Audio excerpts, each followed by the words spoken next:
You're listening to The Foundation of Wellness, a refreshing take on diet and lifestyle. Join me, Marisa Moon, as we tackle modern health with innovative and ancient principles. I'm a certified primal health coach and intermittent fasting instructor at marisamoon.com. Hey, it's me, Marisa. Thanks for being here today. I have a guest that I'm really becoming a big fan of, and we're also friends. Her name's Hilda Labrada Gore, and she's the producer and host of the Weston A Price Foundation's podcast called Wise Traditions. Now, Hilda's an enthusiastic communicator, and she's also passionate about wellness on every level, even biohacking, and she's known now as Holistic Hilda for those very reasons.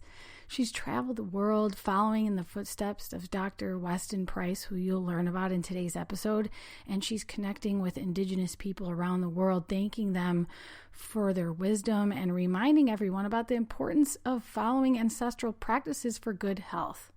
And for more on Hilda's adventures and for healthy living tips, you should subscribe to her Holistic Hilda YouTube channel and follow her on Instagram at Holistic Hilda. Now, personally, I turned to Weston A Price and westonaprice.org for information about traditional food preparations when I had to go gluten-free. I was confused about why all of a sudden I wouldn't be able to tolerate gluten, and I wanted to learn more about what types of ways our ancient ancestors were treating the plant wheat and other foods that we love that contain gluten, like bread. And I learned a lot from westonaprice.org. And the book I've talked about a couple of times on this show called Nourishing Traditions, which is by Sally Fallon, the spokesperson for Weston A Price. And I want you to get familiar with the phrase ancestral health, because that's a philosophy or an area of science that studies the wisdom of our ancient ancestors so that we can learn more about the dietary and lifestyle factors that were part of their lives to help us avoid modern chronic diseases today. You know, things like cancer, heart disease, autoimmune diseases. These are reaching epidemic proportions, and modern medicine doesn't seem to have solutions to stop these growing numbers. And I believe, and I know Hilda believes too, ancestral health is a key to aging more gracefully and avoiding chronic conditions today. I got the chance to get to know Hilda a lot better when we met in person at PaleoFX, and I also guest hosted the Wise Traditions podcast with Hilda on episode number 200, where Hilda had the chance to share the top health hacks that she's learned through the years of hosting the Wise Traditions podcast. So after today's episode, I hope you'll check out the resources in the show notes, because I'm going to link to that episode on Wise Traditions, and I know you'll love it if you're into this traditional foods and ancestral health kind of stuff. So today, Hilda is going to walk us through some of the most basic nutritional pillars that Ancestral Health and the Weston A Price Foundation really honor. These principles help guide us in a confusing world with lots of media influence and all sorts of so-called health experts telling us what we should or shouldn't eat. But I think really all of that wisdom comes from humans that lived before us, and Hilda is going to walk us through some of those principles today. I think you'll find it very inspiring. Check it out. Hey, Hilda, how are you? I'm so glad you're here. Oh my gosh, I'm so excited to talk to your audience. I love nothing better than to talk about ancestral health, Marisa. Oh yeah, you're the go-to person. If I could get anybody on here, it would be you, and it's happening right now. I can't believe it. Woohoo! Yeah, you know, I've been a listener for a long time, and you're such a great host because you really speak for the listener. I think you're great at just wording it the way we would, like when we have a question. So hopefully we can get that relatable kind of advice from you today, because there's just so much to learn about traditional food diets and the Weston A Price Foundation. Why don't you tell us how you got involved with Wise Traditions and what that is? Okay, so I'm trying to contain myself, because really, if I could, I'd be doing somersaults right now because I get so excited about this topic. So let me just say, in a nutshell, it started kind of before I was born. I was born with a birth defect, a hole in my heart. And so I was told actually to be very careful, not to do too much. They didn't know if the hole was going to grow. The doctors were monitoring me. When I was 9 years old, I had open heart surgery. Mm. And after they repaired that hole, they said, you can do whatever you want. And so I was like, okay, I just want to be really strong. I want to be really active and I want to help other people do the same. So I was all into fitness. I still love working out and stuff, Marisa. But what I learned is you can't out exercise a bad diet. In other words, nutrition is really foundational for good health. And you can Hmm. work out all you want, but if your body's not getting the building blocks it needs, you're going to be in trouble. So I realized this because a dear friend of mine was super sick and she got involved with the Weston Price Foundation. She was like, Hilda, check this out. And I was like, And I started listening to her and I was like, she's right. Butter is better than margarine and all these, processed oils and stuff. And real food is the way to go. And so I got a copy of Nourishing Traditions, and that set me on my way to kind of fall in love with the Weston Price Foundation and the work of Dr. Price. Oh, wow. That's powerful. Thanks for sharing your story. I mean, amazing, amazing. Well, Weston A Price Foundation is separate from Wise Traditions, or is Wise Traditions a diet that was started by the foundation? That's a great question. The Weston A. Price Foundation is based on the work of Dr. Price, but it's such a mouthful to It say, and is. everybody's like, who's Dr. Price? So we decided to call the diet or the dietary principles Wise Traditions because what he learned was that we need to pay attention to how people lived before for good health today. And so, just to clue everybody in on Dr. Price, he Please. is this dentist guy who was more than a dentist, actually, who is a researcher and a scientist. And he decided to take it upon himself in the 1930s to travel the world and look for people who were still eating their traditional ancestral diets. And what he did was he looked for people off the beaten path who hadn't yet been influenced by modernity or modern foods.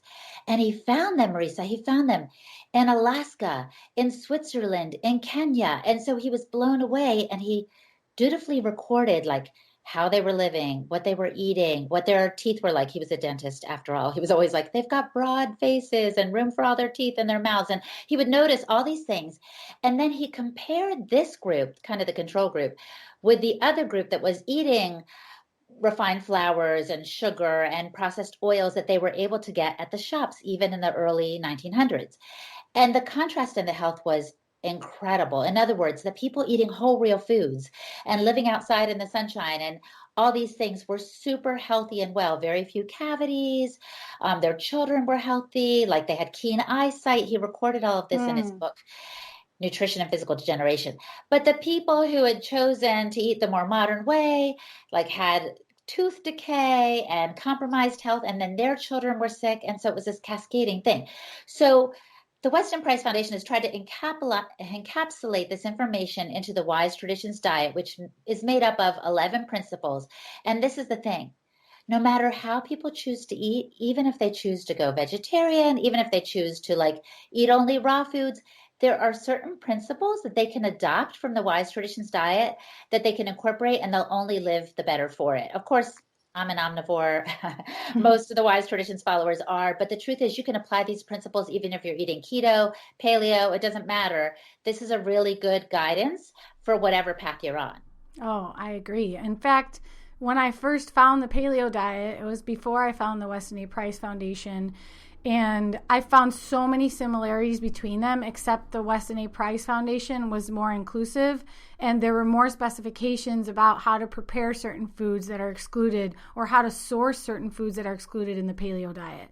And so to me, it is the best representation of traditional diets because our ancestors were so wise. I mean, either by experience or serendipity or generational observations, they noticed if we don't do things this way, we won't be strong and we won't survive. Right. And they didn't always know the science behind it. In other words, little children would go down to the sea and get the fish eggs and take them up to the mountains of Peru. I'm knocking over my water. I'm so excited. But anyway, take them up to the mountains of Peru for the pregnant people. And Dr. Price would say, wait, why are you taking these fish eggs to these pregnant women? And they said, so we'll have healthy babies. They didn't know that fish roe had, omega-3s and that No. had like all these, amazing things and nutrients for the pregnant woman, but they knew enough to do it and they knew to follow the dietary practices of their ancestors. And I have actually had the privilege of traveling to Kenya, to Peru, to Australia to talk to indigenous people and find the people still living this way. And it's just amazing and a testament to the wisdom of our ancestors. Can I say it's just amazing that people are even still living that way, because westernized nations like the United States are trying to send their GMO seeds everywhere and their Coca-Cola products everywhere. And it's amazing that there are still societies untouched by this. They refuse it, I think. Is that correct? They refuse the offerings?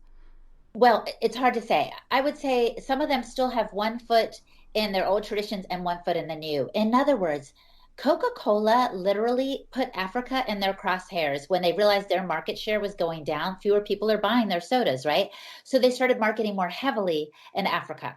And when I went to a very remote village near the border of Tanzania, I would see these little kiosks at the side of the road selling produce, but painted in Coca-Cola colors and with the Coca-Cola brand on their roof. And when I inquired about it, someone said, oh, Coca-Cola says, we will paint your kiosk if you let us brand it. And so they do. And so that's seeping into the consciousness. And the way I ended up in Kenya is because a Maasai guy called the foundation and he's like, please send someone over. We're all getting sick. He's like, Wow. my wife. Yes. He's like, my wife has diabetes. I have asthma. Our children are getting sick. And he had come across the literature about the importance of returning to wise traditions. And he thought, if someone from far away comes and talks to my community, they'll listen. And indeed, that's what happened. I mean, it's just amazing. So you're right. This modern way of living is encroaching. And so I'm doing the best I can. And I think everybody is to kind of turn us back to ancestral health practices. This reminds me of that film, The Magic Pill. Did you see that? I haven't seen it yet. Oh, you'll love it. It's a lot like what you're describing and why that man called you. It's indigenous people that are coming down with diabetes and obesity and all sorts of conditions they never had before, like heart conditions. And it's because white flour and sugar were introduced to their society during times, when they had food scarcity. They were just making bread out of that white flour, and they were just making sweets, making like sticky donuts and things that they could make with sugar and flour. And so it was a big wake-up call. And then they took it into the modern world, and they were showing families, like, if you don't use all these processed foods with your kids, some of their behavioral issues will start to go away, and they'll get the proper nutrition that they need. I think we can learn a lot from the principles of the diet. Hilda, do you want to teach us some of those today? You said there's 11 of them. Yeah, I really do. I wonder how much time we have, Marisa.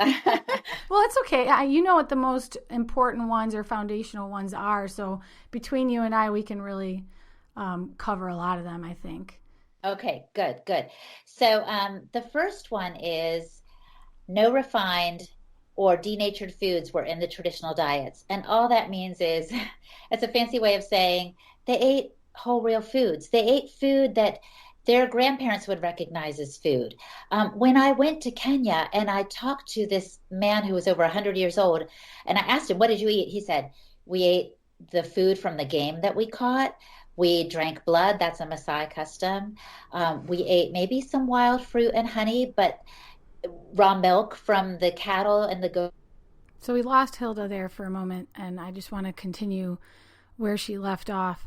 She was explaining principle number 1, which is where the diets of healthy and non-industrialized people contained no refined or denatured foods or ingredients like refined sugar, refined flours, white flour, high fructose corn syrup, no canned foods, pressurized or homogenized skim milk, low-fat milk, no refined or hydrogenated vegetable oils like canola oil or soybean oil or corn oil. I think today we just go for convenience, and that's something Hilda was explaining, is that it's just everywhere. And so we are feeding our families a bunch of refined foods that just offer no nutrition and really are not the principles of a traditional and complete diet. And how addicting is it? And then it usually leads to other problems down the line. And how are we teaching our children? And if all we give them are like goldfish crackers and fried chicken tenders and French fries and frozen waffles.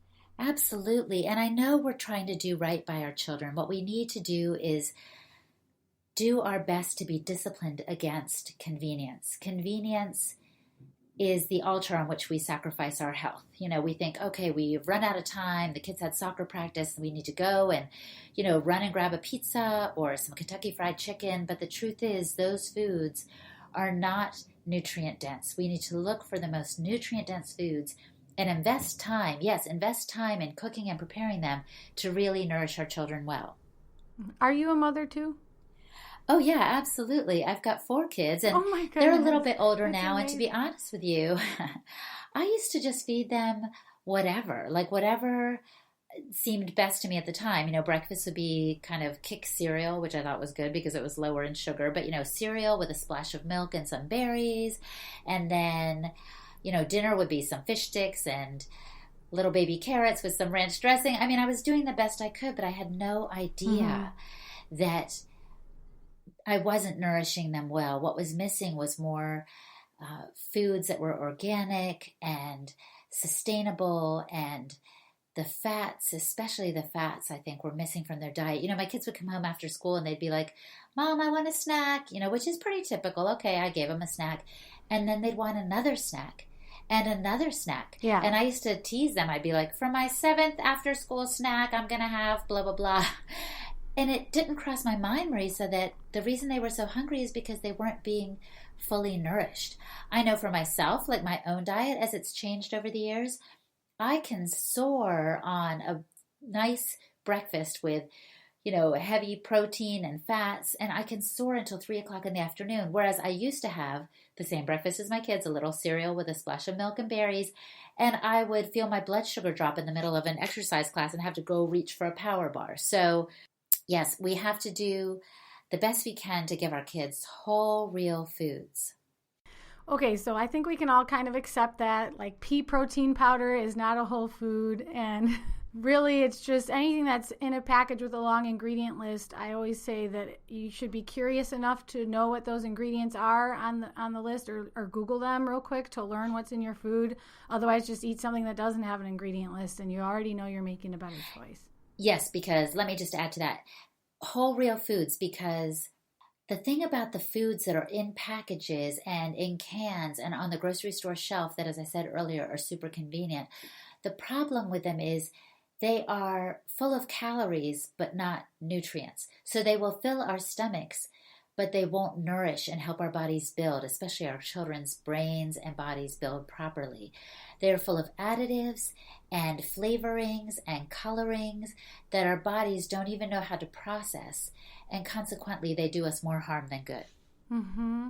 Yes, the second principle is that all traditional people groups that Dr. Price encountered included animal foods in their diet. Yeah. And actually, this was Dr. Price's greatest disappointment, he said, because he really hoped he would encounter people who ate primarily plant-based diets, and yet he did not. Now, again, as we said earlier, people weren't eating these foods because they had all of the scientific knowledge behind why animal fats were good for them. They just knew that this was a tradition they had been raised on and they were going to raise their children on. But in so doing, they were providing exactly what the children needed. The fat-soluble vitamin content of the traditional people's foods was so high, it astounded Dr. Price. What he did was he took samples of the foods that he found around the world of these traditional isolated people groups, and he shipped them back to his lab in Ohio for analysis. Again, he wasn't just a dentist, he was a researcher. And he found that they had 4 times the nutrients and water-soluble vitamins as the American diet of his day. And these traditional diets had 10 times the amount of fat-soluble vitamins. And when I say fat-soluble vitamins, I'm referring to vitamins A, D, and K. These are especially found in animal products, in fats and dairy products and shellfish. And it's just an abundance of these vitamins are found in natural, whole, real animal products. And actually, there's a paucity of these in our diets today. So we need to look back to the past for good health today. And one other practice, actually, Marisa, that they had was that they ate the whole animal nose to tail. So the things that we turn our noses up at in the Western diet, the liver or the heart, even bone broth, anything having the brain, the eyes, we don't want to have those. These were the foods that the people prized the most. And I understand that in some countries, they would actually throw the muscle meat away and give it to the dogs because they knew that the nutrient density was to be found in the organ meats. And vitamin B12 in particular, for example, is found in liver. And you can't find that in plant foods. And a lot of that came from Dr. Price's research, including the vitamin K that we didn't even identify yet. Vitamin K2, really, we can only get from animal products. Is that correct? That's right. Dr. Price called vitamin K2 activator X because he didn't know what it was exactly, but he could see that there was another fat-soluble vitamin that helped our bodies absorb the nutrients and the minerals that were coming from the food that we took in. So in other words, he identified something, activator X, which was actually, we know now, vitamin K2. And vitamin K2 plays a really important role in the growth of the skeletal structure. A sign of nutrient deficiency, for example, is when you look at the face, and Dr. Price studied this extensively, but you can look at anyone's face. If the middle third is underdeveloped, which gives kind of a sunken in look around the cheekbones and nose, that shows a deficiency in vitamin K2. It's also needed for the deposition of phosphorus and calcium in the bones and teeth. And for example, if you have a lot of vitamin K2 in your saliva, you don't get cavities. Finally, vitamin K2 is also involved in the synthesis of myelin and supports learning capacity. It's vital to reproduction. So it is a huge fat-soluble vitamin that we want to include in our diet. And some good sources of it in our modern diets today is cheese, egg yolks, dark chicken meat, and butter, one of our favorites here at the foundation. I think Sally Fallon Morell calls butter the queen of fats, and I know why. Oh, and when the butter is actually tinted yellow, that's the best, like Kerrygold butter. That's why I keep buying it, even though I can source some more locally that's grass-fed and pasture-raised. It doesn't have that yellow color, and that's really the sign of the fat-soluble But let me vitamins. just back up a moment and say, for those who are concerned about how animals are treated when they're put into those concentrated animal feeding operations, I agree wholeheartedly. I understand why people want to move away from eating meat when they see the conditions those animals are in. No one wants the animals to be mistreated like that and to be robbed of their dignity and a happy life. So what I would recommend instead, if we're going to consume animal products, is that we look for those that are raised on pasture, that have happy lives, good energy. They're not injected with a lot of antibiotics and growth hormones, because those animals are going to give our bodies the nutrients we need.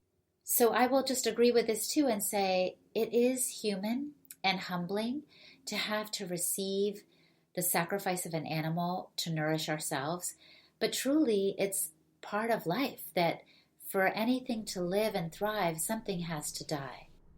Yeah, I mean, it's the cycle of life. It's amazing that we get nutrients from the animals that we can't acquire from those grasses or from those plants ourselves.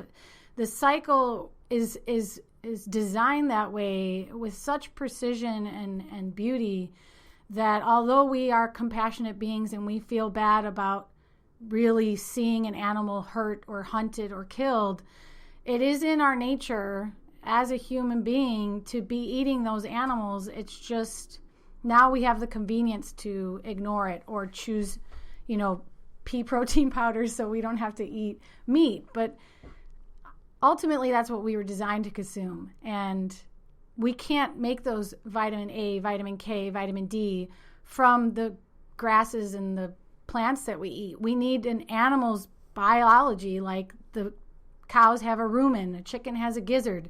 They have digestive systems that we don't, that make those nutrients for us so that when we eat the meat, we get those nutrients. It's amazing. I'm so glad you mentioned that, because I was going to say something as well. Our bodies are designed to be omnivorous. In other words, we don't have all the stomach chambers that a lot of herbivores have, where they have a chamber that can ferment and process and take nutrients out of the grass so that it can be absorbed into their bodies. We don't have that. As a matter of fact, plants are very difficult for us to digest. This is one reason why we should thank the animals, because they essentially convert the energy from the sun and the soil into something that can nourish us as well. Great. So what other animal products were they consuming? Dairy is not something that Weston A. Price and the Foundation or Wise Traditions Diet thinks is bad for you like most dietary philosophies do. Tell us about that. Oh, yeah. I've heard a lot of folks in this health and wellness space saying that, dairy is inflammatory, that the China study points how it's bad for us, that only baby calves should drink milk. And I have to disagree, because milk, raw milk, has been nourishing people for millennia. When I spoke with that Maasai man, as I said, milk was one of the first things he mentioned that nourished their bodies. But pasteurized milk, is a completely different product. It's like dead versus alive. Raw milk is alive with nutrients and enzymes and bacteria that are good for us, and even pathogen-fighting bacteria, meaning the raw milk can fight within itself anything that may do us damage. But pasteurized milk, yes, it kills pathogenic bacteria, but also kills a lot of other things too that could be doing us good. I think this is why people struggle to digest milk, and they say, oh, it must not be good for me. I have to keep following this advice that says to avoid it altogether. When in actuality, what's difficult for them is to digest and manage the pasteurized milk. This is our big thing. There's actually a whole website called realmilk.com if some of your listeners or viewers are interested, because I think it's really worth pursuing. Number one, these foods taste great. Milk, raw cheese, and not only do they taste great, but they're so nourishing. And as you were saying, vitamin K is an important activator. That's what Dr. Price called it, because he didn't know what it was. He says there's some activator in these foods. He knew vitamin A and D, but he didn't know what K was. But he's like, there's something in there that's really helping our bodies absorb the minerals and nutrients that we're taking in. And that vitamin is found in cheeses. So we're just big on dairy. I mean, especially raw. And that's one of the things that distinguishes the Weston Price Foundation. We're not afraid of anything. Everything should actually be on the table. And it's amazing that people can tolerate this type of dairy that's raw, because there's lactase enzyme in there, or there's, other enzymes that help us digest it, which are gone after they pasteurize it and process it so much. So there's people who can finally have dairy again when they source raw dairy. I think it's really cool and allows us to have a more complete diet more easily. Absolutely. And this kind of leads me to principle number 3. We won't go through all 11 because that would take too long. Yeah. But I can say this. Dr. Price sent samples from the traditional diets all around the world back to his lab in Ohio for analysis.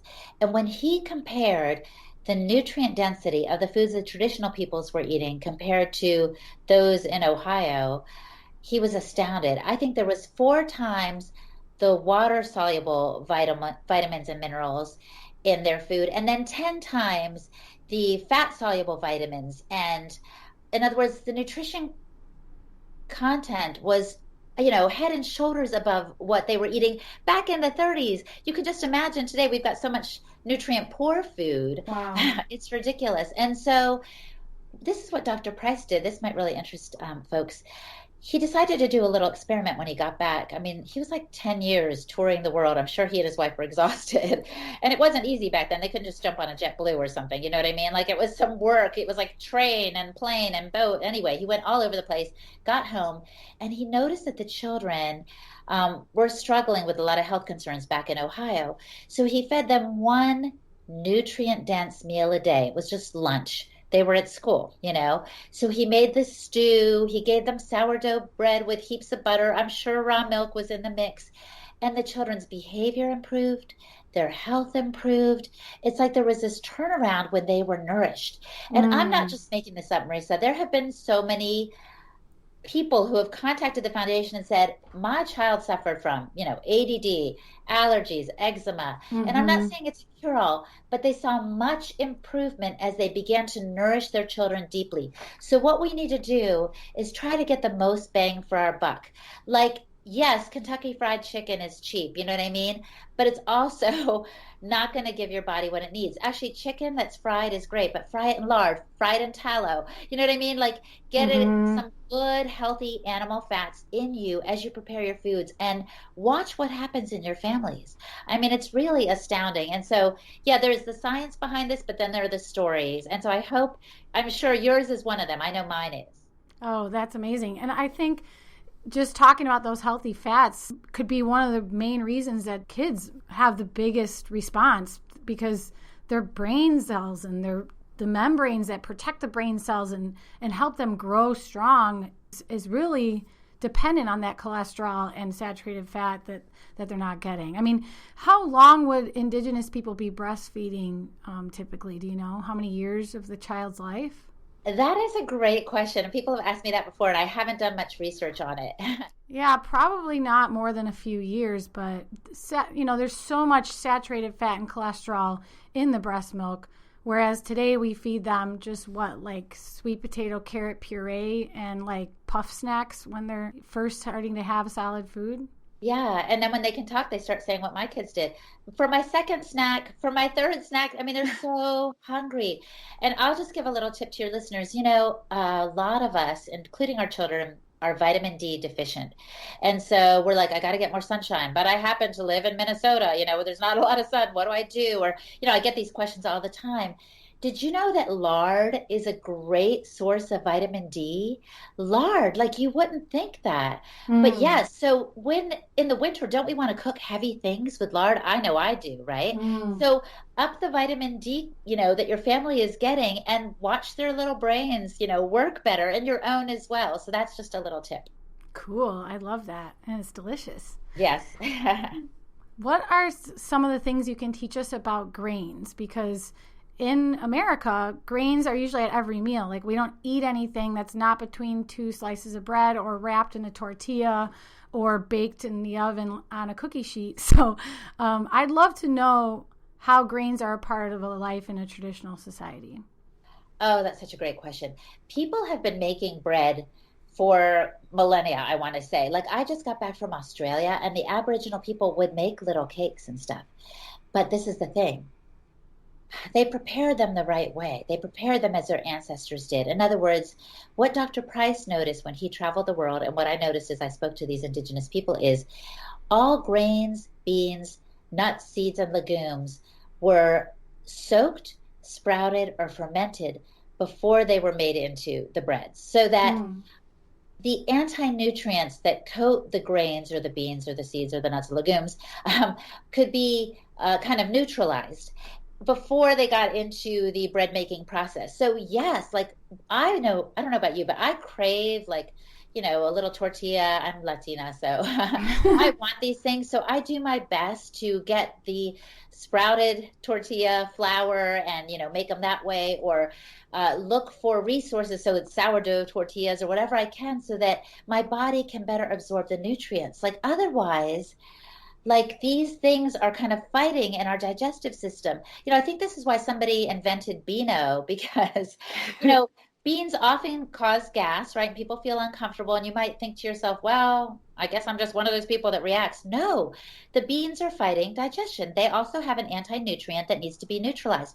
My nanny, when I was growing up, from Mexico would soak beans overnight as a Hmm. wise tradition. So then she would prepare the refried beans or whatever it was the next day. So we need to get back to these traditional methods of cooking. And if it sounds like a lot, um, it is work, but I think it's worth the investment. So I would either put in the time or find a source where they do the work for you. I know I get like sprouted flour from this To Your Health company, and I do my best to do some research to get some shortcuts because I'm a busy person too.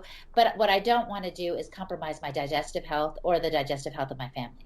Oh yeah, that happened to me. I mean, I don't know if you have any food sensitivities, Hilda. I'm sensitive to gluten. It tore up my gut pretty bad. I had leaky gut. That's how I got into this whole thing. Is there anything that bothers you, digestive wise, or did in the past?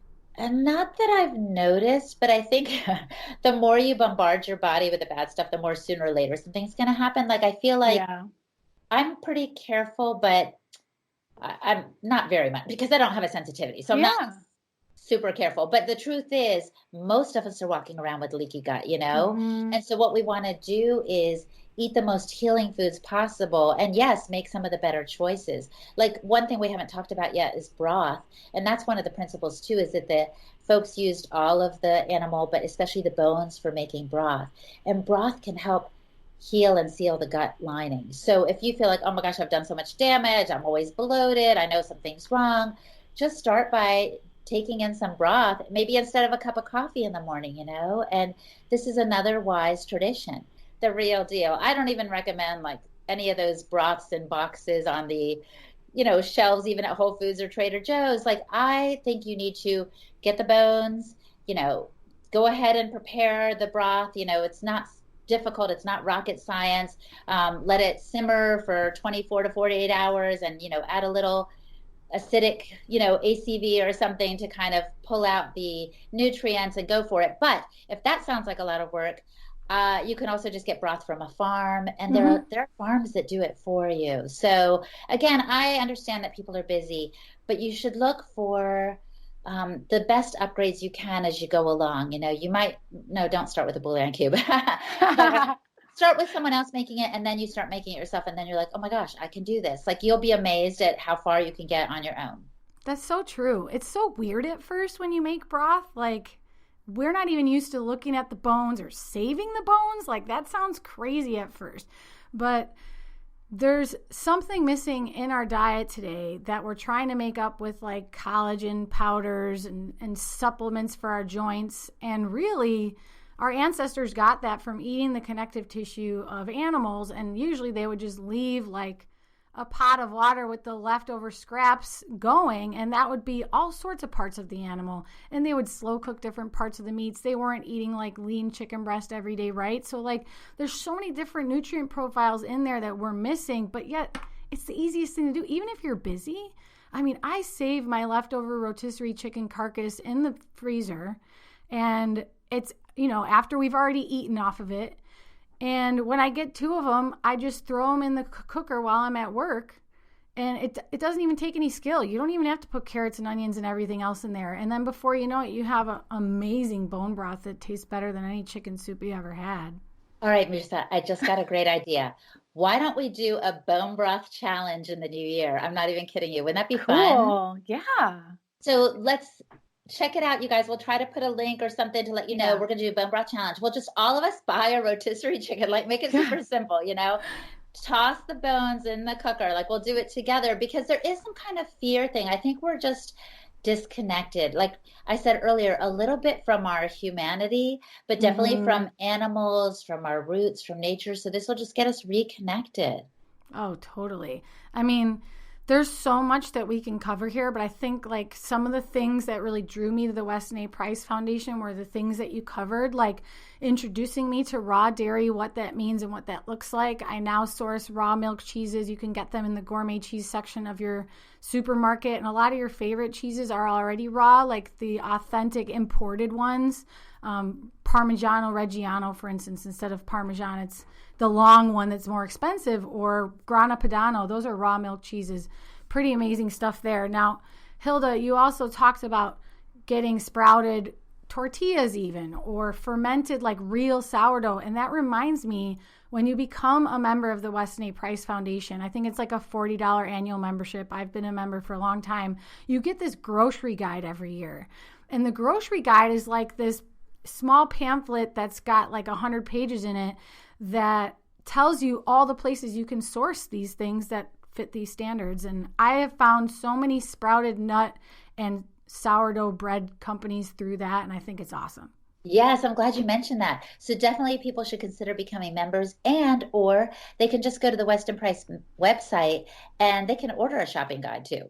But actually, when you're a member, it's really cool because you get this quarterly journal and you can dive deep into some of these principles we've been talking about. Oh yeah. Anyone that's into the science or like changes in the way that our food system works would love that journal. It is pretty in depth and like you got to really be into it, but it covers so many important topics and I find it so fascinating. So Great work you guys are doing.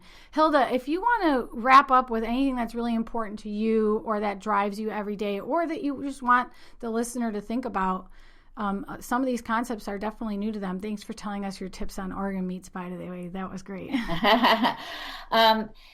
Oh, gosh, there's so many things. It's hard to know where to start, but I'll tell you this. I have in the past year or two gotten into getting morning sunlight and doing some cold therapy. And these are simple ancestral practices as well. So if you're like, gosh, I don't know where to start when it comes to getting healthier. Well, number one, you're listening to this podcast, so it's a great place to start. But number two, start with principle number one about no refined or denatured products in your food. But number three, just get outside more, like experience the ambient temperature, get more sunlight on your skin and in your eyes. It will help your sleep improve. It'll give energy to your mitochondria. It'll help your cells function better. I just feel like we're spending way too much of our time inside. And Dr. Price didn't really note this in his book because it was kind of obvious. Like he was with these indigenous people all over the place and they weren't inside most of the time. They were outside, and we're the opposite now. So I feel like it's an important piece to our wellness puzzle to get outside. So that's just my little charge for folks today. That's really great. Thank you. I can't agree more, although I'm totally guilty. I always joke to my health coach peers that I need a health coach too, because even though I'm all about nutrition and I do all that stuff like totally on point, it's because I'm passionate about it. I'm not good with like the get outdoors in nature. And I'm a primal health coach. Like it means so much to me. But the old Marisa was such a city girl that it's like I need this constant like accountability or reminder, like get outside. What are you afraid of? Like why are you feeling so uncomfortable? That's not natural for you, I admire that about you, and I love watching what you're doing, like running outside in your shorts when there's snow on the ground. This girl's crazy. I love it. It also increases your lifespan, by the way. So I'm like, all for it. Let's go for it. Oh, definitely. Well, thank you so much, Hilda. I'm going to invite you to my Facebook group, The Foundation of Wellness, so that we can maybe just continue the conversation there. It'll be so great to have you back too sometime. Oh, it's been a pleasure, Marisa. Keep up the good work. I love your show. Thank you. All right. Bye-bye. Thank you for listening, and this episode is brought to you by our affiliate, Dry Farm Wines. Enjoy old world natural wines in this unique wine club called Dry Farm Wines. It's where they test their wines to be sure that they're sugar-free and sulfite-free. They're really involved in the process too, visiting these international vineyards who are doing things the correct way, if you ask me. I mean, these wines must be grown without irrigation and without chemical fungicides or pesticides, nothing beyond organic I'm talking about. And just using natural rainfall and wild yeast, they are able to make wines the old-fashioned way. And the result is an incredible collection of wines that is always changing. And you can try Dry Farm Wines yourself with a case of 6, red or white or mixed.